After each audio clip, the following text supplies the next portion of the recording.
Yan, ito yung mga mais ngayon dito sa amin guys. Ayan o. Tingnan nyo ang ganda. Pag maganda kasi yung timpla ng panahon. Ayan. So hindi palagi umuulan. So ano lang siya guys. So ganito siya kaganda. So ang gusto kasi ng mais dito sa amin. Sa isang linggo. Uulan siya ng isa. So okay na yan siya. So maging ganito yan yung forma niya. So maganda. At saka sakto rin sa fertilizer guys. So yan pa rin ang kailangan niya. Ayan. So tingnan nyo guys. Gano'ng kaganda yan. Ayan o, so mataba guys, saka dark yung kanyang dahon. So ito, ano talaga siya, maganda yung pagkaalaga pag ganito. So ayan, dapat ano guys, wala pa ring mga damo dyan. Para tuloy-tuloy guys, wala siyang kaagaw ng mga sustansya. Ayan. So dito sa amin ngayon guys, ano na ito, third cropping, ayan. So kita nyo naman guys, oh, grabe. Lalapad itong mga maisan dito, ayan o. So ayan siya guys, tingnan nyo.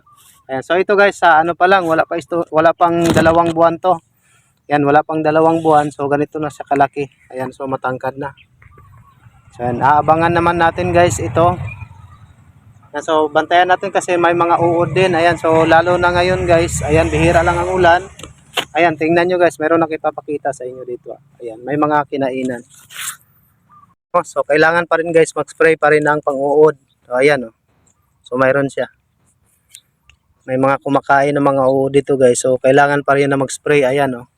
Ayan, may tama na siya. Ayan o. Ayan.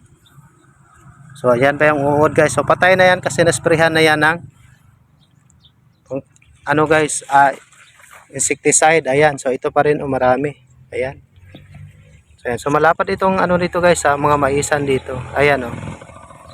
Grabe siya kalapad. Ayan, hanggang doon.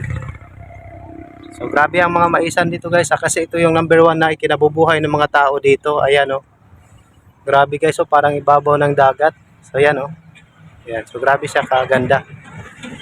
Ayan. So mayroong variegated doon guys o. Kakaiba siya. Ayan. So ayan. So iwan ko guys kung ano talaga yan, variety ng mais o may umaatake talaga dyan na ano, mga insekto. Pero guys, o tingnan nyo o. First time ko makakita ng ganyan na mais. Ayan siya oh. Ayan. So variegated ang kanyang dahon.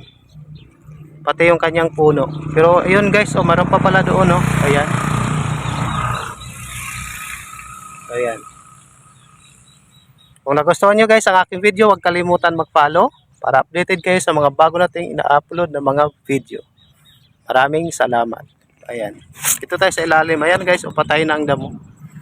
So nag-spray na ulit ng pagpatay ng damo. Ayan.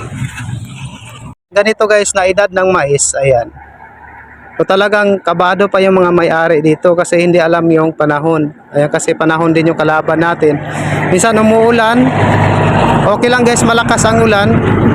Basta wala lang hangin. Ayan. Kasi delikado yan siya guys. So malambot ang lupa.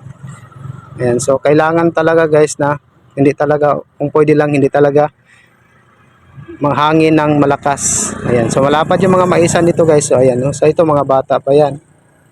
Kailangan pa yan ng malaking gasto. So alagaan pa yan.